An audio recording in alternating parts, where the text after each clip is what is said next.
Welcome everyone. Before we get started, I'm curious to know where in the world you're watching from. Drop a comment below and let me know.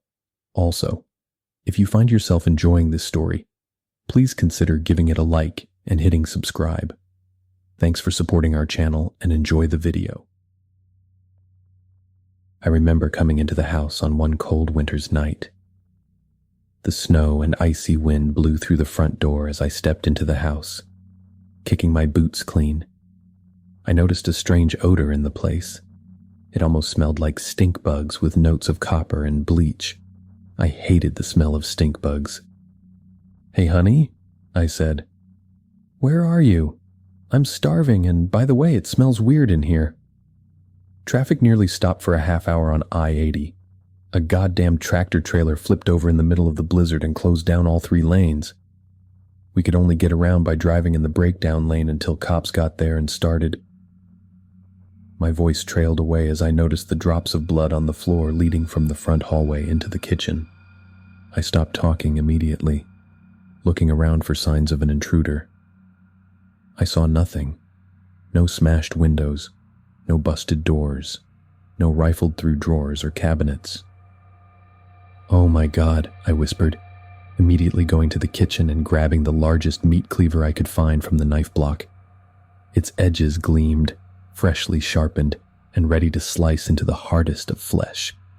I made sure not to step on the drops of blood. I didn't want to disturb a crime scene, if indeed it was a crime scene.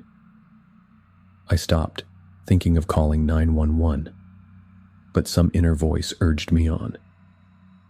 "It will take 5 or 6 minutes for the police to arrive, possibly longer," it said, "and you need to check on your family now, right now."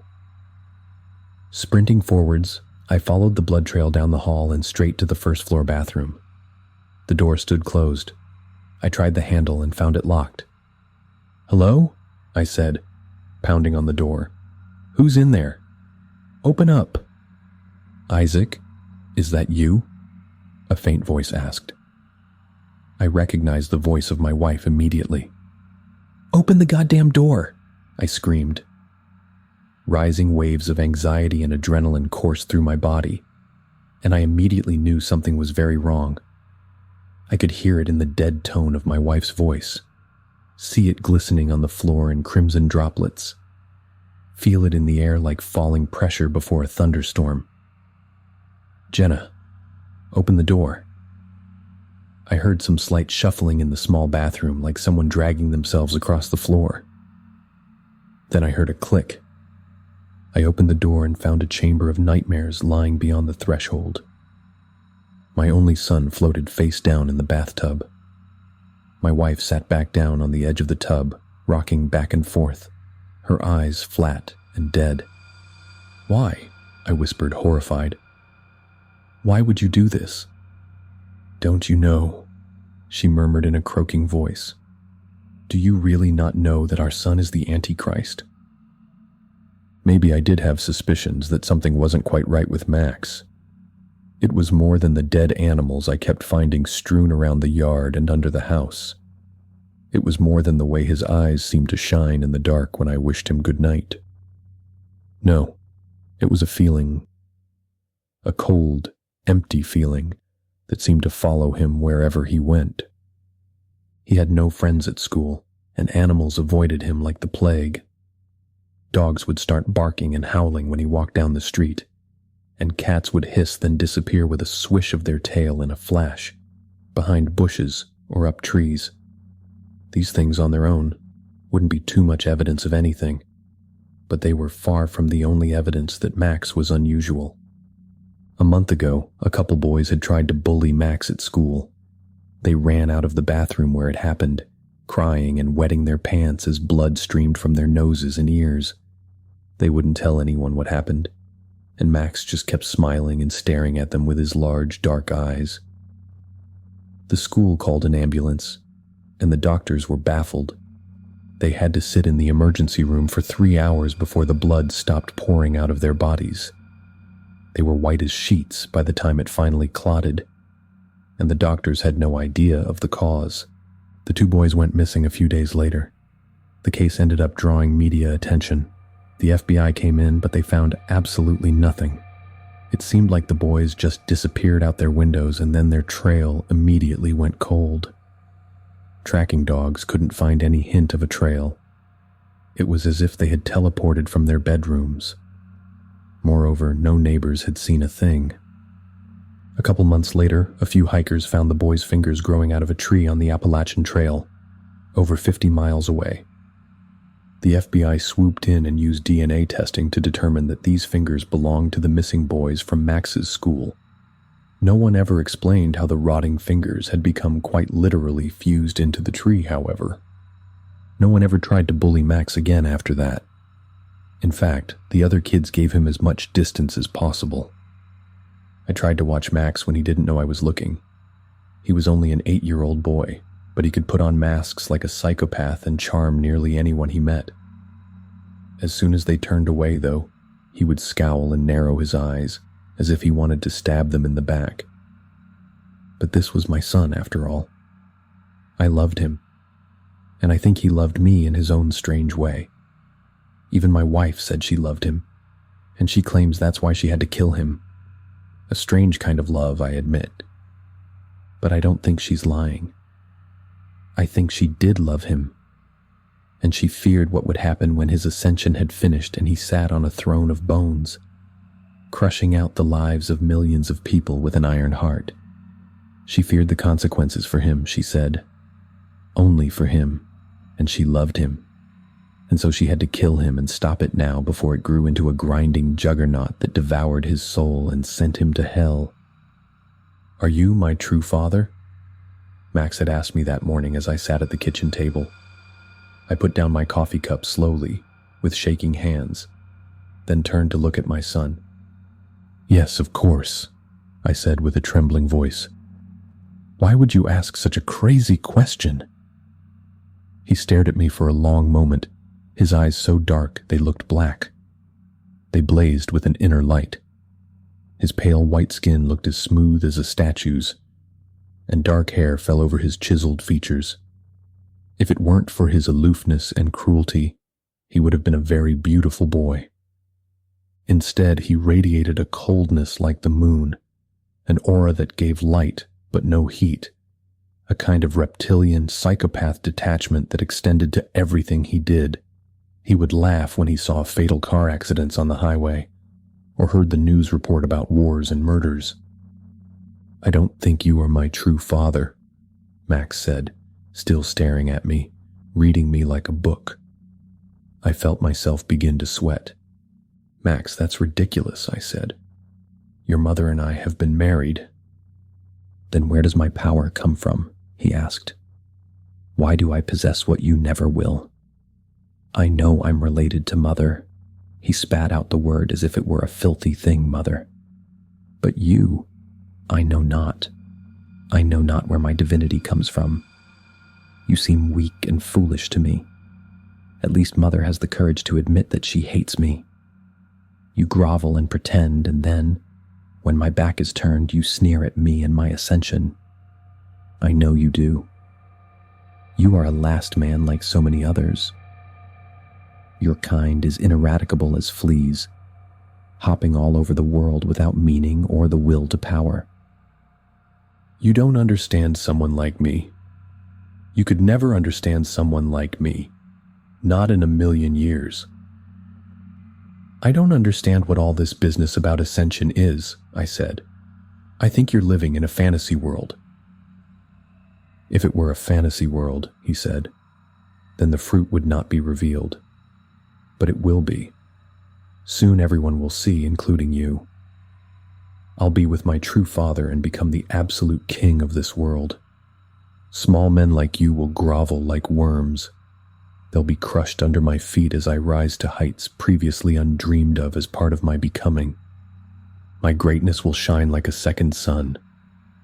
People will remember my name with awe and terror for 1,000 years." He spoke like a much older boy. I gawked at him with an open mouth. He had a faraway look in his eyes, a fanatical gleam that sharpened his cold features. I remembered when Max was just a little boy. Did I know it back then? When I watched him playing with his toys, did I know what he was? I think I would have run screaming from the room if I had. Max turned and left the room, grabbing his backpack as the school bus pulled up in front of the house.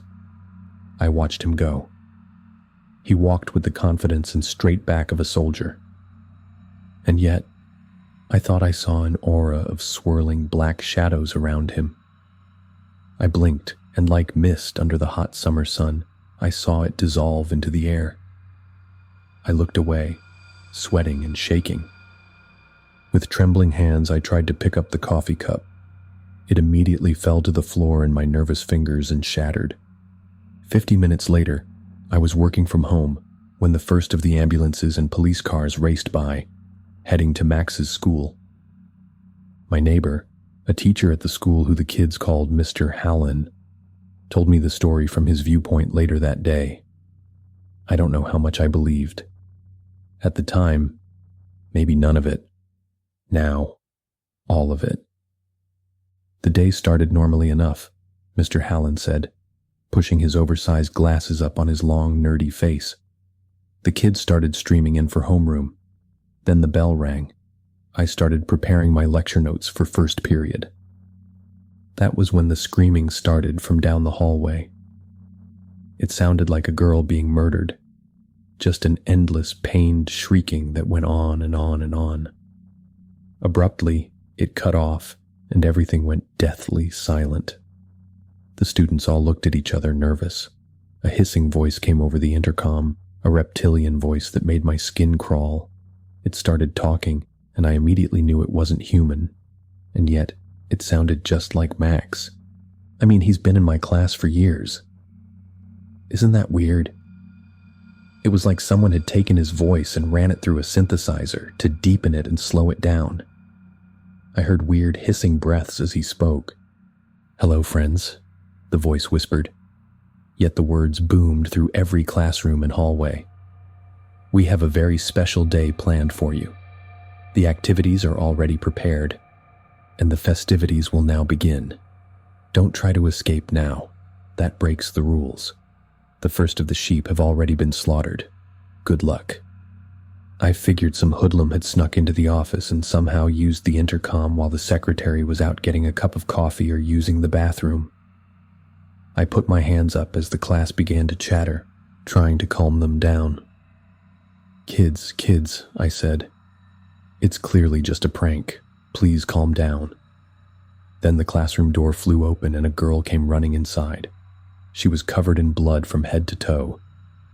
She had deep slices across the back of her head, her forehead, her right cheek, and right arm. Large, fetid drops of blood fell behind her as she ran, as if leaving breadcrumbs to find her way back. The wounds on her body changed colors in front of our eyes, turning purple and then black. Necrotic tissue began to spread and die within moments. Black blood streamed from the wounds. Her mouth opened in a silent scream, but only a choked gasping came out. Something had infested the girl. I could see it. I quickly backed away, feeling like it was a dream. "Please, oh God, please help," she whispered, whimpering, her legs buckling. She fell to her knees. The kids in the classroom began to scream, "Please, someone help me." Her voice grew louder, her skin paler as the purplish, dying patches of tissue spread. She opened her mouth and began to vomit some foul, oily sludge. It hurts, she moaned, falling into the puddle of vomit.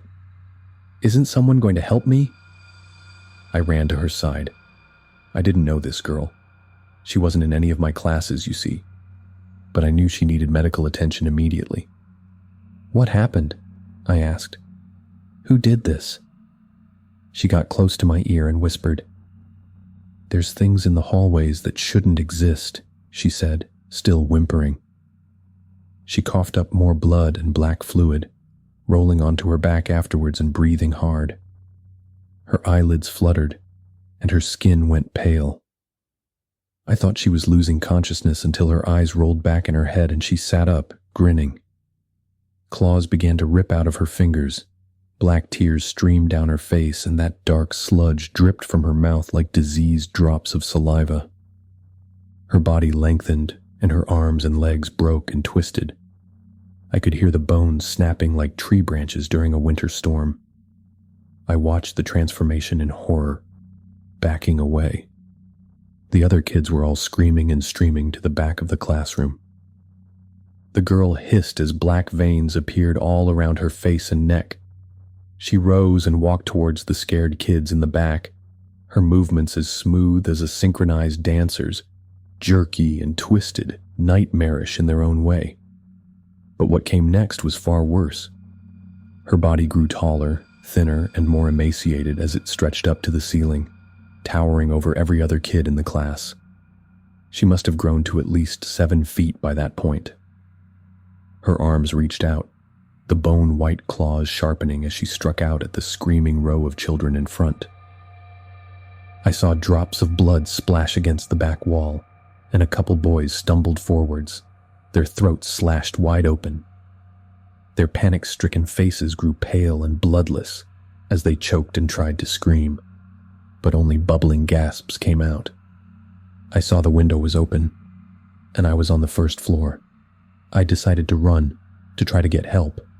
I knew we needed policemen and medics at the scene, and I couldn't do anything to save the kids. Well, to be honest, I feel like shit about it, but I did run. As the screams followed me from the back of the classroom, I jumped right out the window and ran across the playground and scaled the fence. But as I went, I heard a strange, shrill laughter coming from the intercom. And you know what? I'm positive the voice sounded just like Max.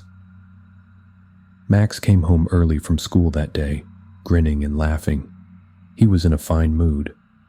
I don't know what happened after the teacher left, or how many people died in that building of horrors, but I know Max caused it all. The first prodding steps in the path of his ascension, the foundational layer to his throne of bones. Mr. Hallen had talked to Jenna early that morning, immediately after running home from that den of nightmares, and she had already put a plan into motion. When Max got home from school, she gave him a Gatorade with a large amount of fentanyl she had purchased from a random drug dealer in the inner city dissolved inside. She added some more sugar to mask any slight bitterness and gave it to the grinning boy with large black pupils like smoldering coals. He drank it quickly, looking at her the whole time with his dilated eyes. He smiled and got up, but soon afterwards collapsed. Jenna found him unconscious in his bedroom and dragged him to the bathroom. She filled the tub and held Max underwater until the bubbles stopped. As my wife explained it all to me, a sense of loss and horror came over me. I didn't know if I missed Max or not. His swollen blue face showed without a doubt that he was dead. I took my wife outside and sat her down at the table, debating whether I should call the police. No one had ever told me what to do in this situation, and I felt like I was flying blind. I got up, pacing. I went to the oven and started brewing some instant coffee. Soft footsteps rustled behind me. I turned around to see Max, seemingly alive and well, but also changed in some fundamentally disturbing way. His eyes had now turned fully black. He hovered inches above the ground behind my wife, smiling at me, his teeth seeming much sharper and longer than before. A feeling of electricity sizzled in the air. I could see some sort of expansive black aura rippling around his pale skin, dark and cold as empty space. Goosebumps rose on my body just from being near that sickly aura. The water pot began to boil behind me. Behind Max, I saw the strange, mutated children from the school creep out of the front hallway. 4 or 5 of them skittered about with emaciated, twisted legs bending in ways no human leg should bend. Their heads nearly scraped the low kitchen ceiling. Their pale, broken arms reached down to their knees, jointed in myriad areas. I could hear the soft cracking of bones now as they slowly moved forwards. A light snapping sound like small twigs broken underfoot. Their blank white eyes constantly dribbled ebony tears that stained their bleached, bloodless skin. "Mother, Mother," Max said condescendingly, sounding like a disappointed parent. You should have known that you cannot kill me except by decapitation or by burning my body. Do you think my true father would let a worthless louse like yourself kill me before my ascension to the throne? Are you that foolish and blind? Jenna began to cry, refusing to look at her son. But I respect your courage in action. For that, I will give you a quick death. He looked straight at me, which is something you will not receive, my fake father. You are a weak, worthless coward, and you deserve to die slowly, screaming yourself hoarse and pleading for release. For so do the screams of the weak sound as a beautiful symphony to the ears of my true father and myself. The deaths of the weak will pave the road to a new world. He motioned to the mutated children behind them. Their bodies had become so twisted and contorted that I couldn't tell whether they had been boys or girls. They looked only like monsters now, like walking corpses. In a blur, one of them ran forward and grabbed my wife's head. A scream bubbled in my throat as I watched, but it was over before I even knew what was happening. The thing used its crooked, clawed fingers to twist her head, snapping her neck in a second. Jenna's face was now looking straight behind her, the skin on her neck spiraling around in sickly folds. On her broken flesh, I saw burst blood vessels and rapidly spreading purple bruises. She gave a death gasp, releasing an endless, choking breath, her eyelids fluttering and fingers twitching. Then she was still. Max gave a slow, deep laugh, a grating sound that seemed to rise up from the depths of his withered soul. His black eyes flashed with amusement and pleasure. Max grinned, his vampiric teeth shining and white, reflecting the cold winter sunlight streaming in from the window. The water pot began to whistle as increasing torrents of steam poured out of it. Without hesitation, I spun and grabbed it, flicking open the spout by pressing the button on the handle. Then I flung it at Max, the boiling hot water flying out in a spiraling stream as the metal water pot circled through the air. It all seemed to happen as if in slow motion. I saw Max's look of triumph and amusement morph into a scowl of hatred and anger, but the motion had been so quick and accurate that he couldn't have moved in time. The heavy metal pot smacked him in the face, spilling scalding hot water all over his face and neck. He screamed and fell back, knocking over the mutated bodies of the children he had turned into his mindless followers. I sprinted towards the door without looking back, heading outside. The constant stream of police and ambulance sirens heading to the school had stopped. Now dozens of black SUVs streamed into town. Men in dark suits with mirrored sunglasses stepped out. I looked back to the house and saw a few of the new arrivals running in with automatic rifles. Others headed to neighbors' houses, breaking down doors and entering without knocking. I heard rifles firing and hoarse, gurgling screams. The mutated children ran out of my house, their bodies riddled with bullets. They slowly lost energy as black blood streamed out of multiple giant exit wounds eaten into their bodies. They eventually fell down on the streets and died with a last rasping breath. But they never found Max. They quarantined the town and went from house to house and building to building, searching for the source of all this death and evil. But he had somehow escaped. They killed all the mutated fanatics they could find, but the bodies of many children from the school seemed unaccounted for. I knew where they had gone. They had followed Max, fanatical soldiers for his new army, fearless of death and committed to their leader and his new world order. I don't know where Max went or where he'll show up next, but I know he is moving towards his ascension. And the next time I see him, he will arrive in power and glory and crush out the lives of millions of people under his feet.